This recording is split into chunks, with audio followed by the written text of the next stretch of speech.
Welcome to Practical Access. I'm Lisa Deeker. And I'm Rebecca Hines, and we're excited about today's guest. Because we have a friend and colleague we like to from say. the University of Arkansas in Fayetteville, who is a professor, Dr. Peggy Whitby Schaefer. Nice to see you. Hi, it's great to be here. You Yeah. forgot to add that I'm a lead scholar from 2009. don't well, make us we weren't feel going to old, Peggy. expose that we're old, which means you were with us at one point as a privilege Yes. on our end to have you as a Ph.D. student, for those who don't know what a lead scholar is. So Peggy, we're going to start today with kind of a question we've been asking for the season. And thinking about your career, you've taught, you're a professor, you're influencing teachers. What are you most excited or feel is the greatest impact you've had so far in the field? I would say working with families and teachers and bringing real practical evidence-based practices to the classroom and to the home. Interventions that teachers and families can impact or apply immediately that have great impact. And so working with these teachers and families and seeing change within their children is really what drives me. So that's a great segue into what I always like to ask, which is, so I'm a teacher and I recognize, I could do more. I could do more to bridge this parent gap. Maybe it's something I haven't even thought a lot about. Or I'm a pre-service teacher building up my repertoire. Where could I get started in building this bridge to a good relationship with parents of my students? I think there's two ways you can do that. One of the first ways is really you start from the very beginning, developing a relationship with that family. One way that I do that is to do a family-based routines interview. So I like to talk with the family about what they're already doing in the home. And then when I ask them to embed one of my interventions, I'm not asking them to do anything different. They're still using their routine. They're just doing something within their routine, and it's easy for them. And again, I usually start with something like positive reinforcement so they can see an immediate response with their child, and then they want to learn more. So I think it's taking the time to build that relationship, taking time to understand the family through their culture and family routines, and then asking them to build within the routines they already have. Our families are extremely busy, and if they knew what to do, they'd be doing it. And many of our families are, working, taking care of the kids, taking care of the family. Those are their priorities, and so you need to work within the system that they have. I love that. So I'm going to ask a similar question, but the flip side of that. So imagine I'm a new teacher and I've burnt a bridge. That's a good question. A flaming bridge with the parents, maybe, and not intentional. Maybe because I was new, I forgot. I don't believe that parent-teacher relationships that go south are usually intentional on either part. What might you be suggesting, because you do have such great experience with families and a lot of work with families of kids even with autism spectrum disorder. Where might I start in trying to rebuild that relationship? I think the first thing that you need to do is to really listen to parents. I think sometimes we come in with too strong of an expert focus, that we're the expert and we're going to tell you what to do. So I think listening to the parent and trying to understand their lens and their perspective. And so I would start with, if you've burnt that bridge, they might not answer the phone when you call. And sometimes we wonder why families don't, return a call or answers, but they've received so many phone calls with us complaining about their child, they finally have put your number on a block. So I think you have to kind of turn that around. You're going to use that same type of positive reinforcement with those families as you're going to with the child. And so it might be starting with notes home, with using those positive notes that are going home, and then maybe asking them to come into the classroom and do something for you versus you telling them what to do. So it might be something like a family day where we get to contact that family and say, your son told me about this. Would you be willing to come in and teach us how to cook this dish that he says he likes so much? And so bringing their expertise and their culture to your classroom and try to redevelop the relationship from there. But we really have to be thinking about that from the start, that first month of school.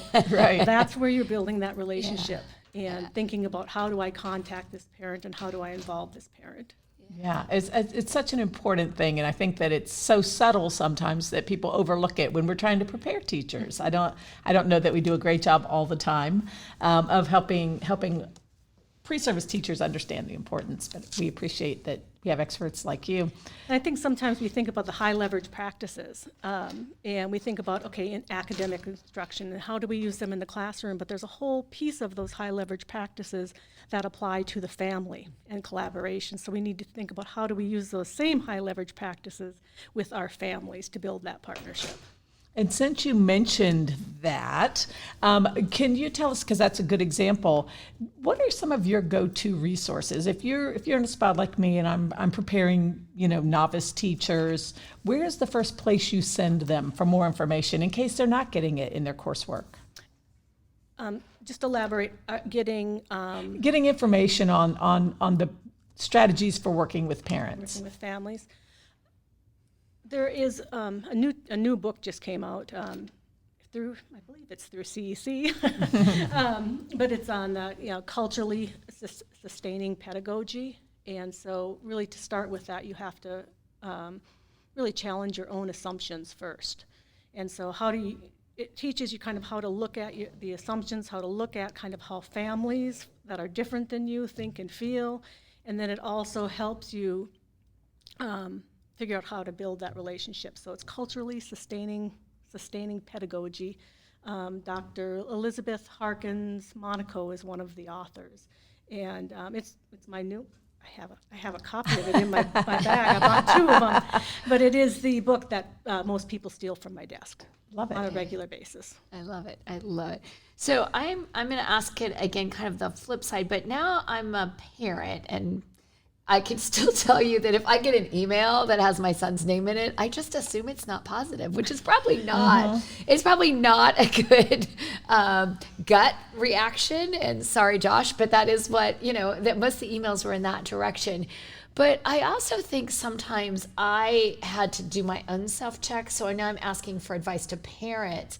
Because I'd be like, well, why aren't they responding? Like, this is, my rights. And so what's your advice to parents when they feel like they're not getting what they need and they push harder and it's failing? Like, what's a better approach maybe for families? Do you have a suggestion on the flip side for families to understand, especially a new teacher? I think that is hard for families. And again, it's understanding things or situations from multiple lenses. I was at an IEP meeting once, and we were sitting around with, probably the most difficult child in the school, and all of a sudden the parent looked at the school psychologist and said, "And I am so sick of you rolling your eyes at me." Good for her. And the school psychologist just kind of looked back, and her contact had been stuck in her eye. And so she was trying to get her contact out of her eye. That's really funny. In her eye. It was hilarious. And then she's like, "No, I'm sorry, I'm not rolling my eyes at you. My contact's stuck," but it was that initial response, right. and just a misunderstanding. And I think many times that's where some of these feelings come from. There's a book for parents on IEPs called Guns A-Blazing, and we need to make sure as parents we know when to pull out our guns and when not to. Figuratively, yeah. That's probably not appropriate to say in this time. But when do we really kind of right, really advocate for the child? I think the number one thing parents can do from the very start is make sure that those teachers and the people at the school know who your child is, that this is a person. This isn't a paper, this isn't a plan, this is a child who has hopes, dreams, and wants, and is loved. And so back when I was a teacher, the ways we would have nights where we'd bring families in and they would create a portfolio on their child. And they would bring that to the first IEP meeting and say, I want you to know my child. Other children would do like a little brochure of themselves, and when they went to the next grade level, the child could give it to the teacher that, this is who I am, this is what I like, this is what I'm good at. So that IEP team can see a whole child versus this plan that we have to implement. Some parents, I think, are even doing videos now, which, you show me a a picture. Yeah, sucker for a picture. I did it all the time. That was my first time. I am not saying no to you. Right. You know, that's all there is to it. And I don't do much clinical work anymore, but if a family shows me a picture, I'm out. Peggy's on their team. I love it. Well, it's funny because I always did take a picture, but I got some good advice similar to your book once. It said, Lisa, don't bring a fire hose to a water gun fight. And I was like, yeah, that's true. So at one point I had Becky come. I needed a fire hose. But lots of time I would try a squirt gun first, but it's hard. And I respect that. That's right. I think it's, that contact in the eye is a great example if you don't understand what the other person's And going I think through. teachers need to understand really how emotional this is. Oh, yeah. Right. That it is emotional. This is someone's child you're talking Right. about. And how do we frame that with a strengths base versus a deficit base? Love it. So, well, we appreciate you joining us. It's great to see you, Peggy, and thanks again for all your work in advocacy for children and families. Well, thank you so much. I am proud to be a UCF scholar. Go Knights, charge on. All right. Well, if you have questions, please send them to us on our Twitter at Access Practical, or you can send them to our Facebook at Practical Access. Thanks again, Peggy. Thank Thank you. you.